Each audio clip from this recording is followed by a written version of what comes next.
Hello friends, आप लोग का स्वागत है हमारे इस यूट्यूब चैनल कार्तिक मैथ्स में। आज हम देखेंगे मैट्रिक स्पेस से रिलेटेड बहुत ही इंपॉर्टेंट क्वेश्चन जो आपके एग्जाम में बहुत ही इंपॉर्टेंट है। एग्जाम में आने के 100% चांस नहीं, 90% चांस कह सकते हैं कि आने के चांस है। ठीक है, ये आपका लेक्चर नंबर 9 होगा इंपॉर्टेंट क्वेश्चन का सीरीज में। ठीक है, जैसे कि आप लोग को बताया गया था हर पेपर का 10 इंपॉर्टेंट मतलब मोस्ट इंपॉर्टेंट क्वेश्चन बताया जाएगा। मैट्रिक स्पेस से रिलेटेड 9वां है, उसके बाद कॉम्प्लेक्स एनालिसिस होगा और भी पेपर का इंपॉर्टेंट क्वेश्चन बताया जाएगा। ठीक है, तो इसमें देख सकते हैं क्या क्वेश्चन बोला गया है। Let x to be a non infinity set and a function define किस तरह डी ऑफ एक्स वाई से आर्स में डिफाइंड है। Defined by d of x Y equal to zero. कब होगा जीरो? जब if x is equal to y. ठीक है, और 1 कब होगा? जब x is not equal to y. ठीक है, तो हम इसको मैट्रिक स्पेस दिखाना पड़ेगा। हमको पता है मैट्रिक स्पेस दिखाने के लिए हमको 4 कंडीशन दिखाना पड़ता है। 4 कंडीशन क्या क्या बोल सकते हैं? डी ऑफ एक्स वाई एक जीरो, और वो होता है d of x Y equal to zero if only if x equal to y, और होता है d of x Y equal to d of y x. ठीक, और एक होता है d of x z sorry x y is less than equal d of x z plus d of z y. Metric space से आप लोग clear होगा। ठीक है, अभी हम देखते हैं हम इसको प्रूव कैसे सॉल्व कैसे करेंगे। लिखेंगे the given function is defined as, किस तरह डिफाइंड है? इसका जो डिफाइंड है इसी को लिख देंगे d of x Y equal to zero if x equal to 1, और 1 कब होगा? जब if x is not equal to y. ठीक, यहाँ तक क्लियर होगा। ज़्यादा कुछ नहीं लिखे, क्वेश्चन में डिफाइंड तो इसी को लिखा गया है। अब देखिए लिखेंगे वी हैव नंबर 1 क्या दिखाना है? सिंस लिखेंगे since d of x Y equal to zero if x equal to 1 y. ठीक है, and D of x Y equal to 1 कब होगा? If x is not equal to y. ठीक, तो लिखेंगे d of x y is greater than equal to zero for all x y belongs to x. ठीक, यहाँ तक clear होगा। देखिए पहले हम दिखा दिए कि d of x y greater than equal zero. ठीक है, एक कंडीशन दिखा दिए, हम दूसरा कंडीशन दिखाएंगे। लिखें दूसरा कंडीशन दिखाना दिया क्वेश्चन में दिया ही हुआ है, तो इसको नहीं लिखना ही है। Equal to zero if x equal to y, sorry यहाँ इफ ओनली इफ लिखना पड़ेगा, लिख देंगे बाय डेफिनेशन ऑफ डी। ठीक है, अब नंबर 3 में क्या दिखाना है? हमको साइमेट्रिक फंक्शन दिखाना है। समझे? ठीक है, लिखेंगे if x equal to Y, तो then D of x Y equal क्या आ जाएगा? जीरो। इसको हम क्या लिख सकते हैं? डी ऑफ वाई एक्स भी लिख सकते हैं, क्या कि डिस्टेंस फॉर्मूला होता है। और इफ लिखेंगे if x is not equal to Y, तो then D of x Y equal क्या हो जाएगा 1, और डी ऑफ वाई एक्स यहाँ से ले सकते हैं that is d of x Y equal to d of y x. ठीक है, दोनों से लिख सकते हैं for all x y belongs to, या इसमें अलग से लिखिए, इसमें अलग से लिखेंगे। ठीक है, नंबर 4 लिख देंगे let x y z belongs to x. We have to prove that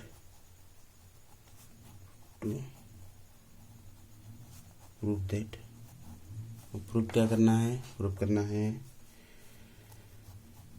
D of x y less than equal d of x z plus d of z Y.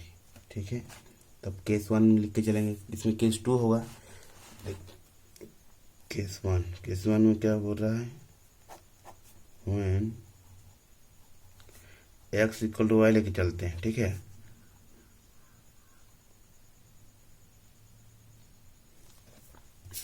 X equal to y लेके चलते हैं, तो हम मानेंगे if x equal to Y, तो then define क्या है, x और वाई के इक्वल होगा तो 0 होगा। अब फिर से मानेंगे, देखिए if x equal to z, देखिए एक्स वाई दोनों इक्वल है, हम माने एक्स इक्वल टू जेड, तो देन क्या होगा, वाई भी है जेड के इक्वल होगा, तो D of x z equal कितना हो जाएगा 0 and D of Y z equal 0। इस दोनों को ऐड करेंगे, एक्स जेड प्लस, इसको वाई जेड चाहे जेड वाई लिख सकते हैं फ्रॉम कंडीशन 3, 0 + 0 = 0, यहाँ लिख सकते हैं 10 d of x Y equal to, देखिए नहीं रहा था, d of x Y equal to d of x z plus d of z y. इसको इक्वेशन 1 मान लीजिए, इसको आप इक्वेशन 1 मान लिए, ठीक है। अब दिखाना हमको लेस देन दिखाना है, इक्वल दिखा दिया, अब लेस देन दिखाना, ठीक है।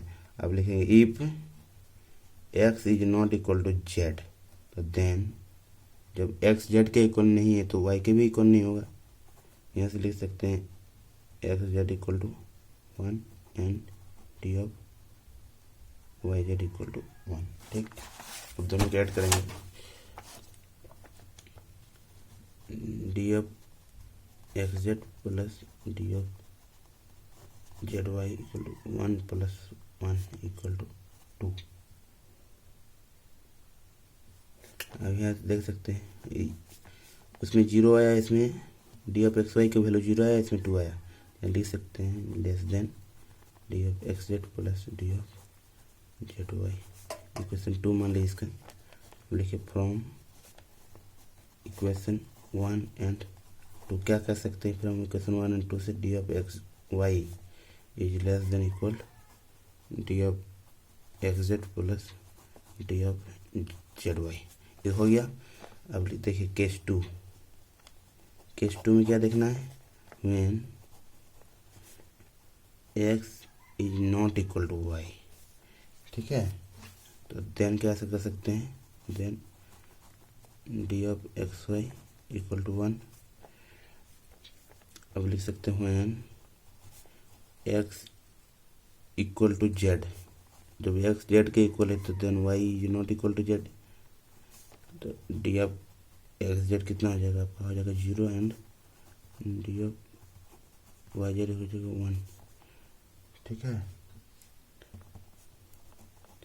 D of x z plus d of 0 + 1 equal to 1। अब देखिए सेम आ गया, यहाँ से लिख सकते हैं d of x Y equal to d of x z plus d of z y, equation इसको 3 मान लीजिए, ठीक है। इक्वेशन 3 मान लिया इसको। अब यहाँ पर देखिए इक्वेशन को जैसे 3 मान लिया, अब मानेंगे when x is not equal to z, जब एक्स जेड के इक्वल नहीं है तो वाई के इक्वल हो सकता है और नहीं भी हो सकता है, तो then Y equal to Z और Y not equal to Z, तो डी ऑफ एक्स जेड कितना वैल्यू हो जाएगा 1 and D of Y Z का हो जाएगा 0 और 1, यहाँ से ऐड कर सकते हैं d of x z plus d of z y 1 और 2, ठीक। इसको आप यहाँ नहीं तो लिख दीजिए, यहाँ पर डी ऑफ एक्स वाई से बड़ा आया, d of x z plus d of z y, equation 4 मान लीजिए इसको, ठीक है। इक्वेशन 4 मान लिए, आप क्या देखेंगे, देख फ्रॉम इक्वेशन 3 एंड 4 से क्या कर सकते हैं, d of x y less than equal d of x z plus d of z y, ठीक। देखिए प्रूव हो गया।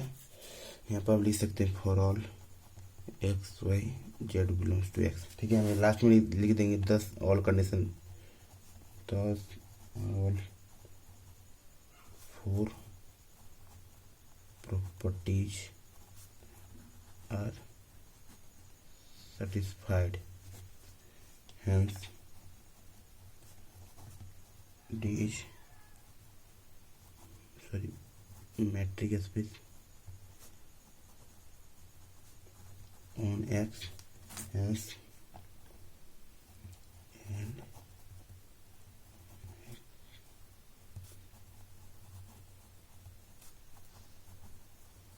space। आशा करते हैं आपको यहाँ तक समझ में आ गया होगा। ठीक है, धन्यवाद।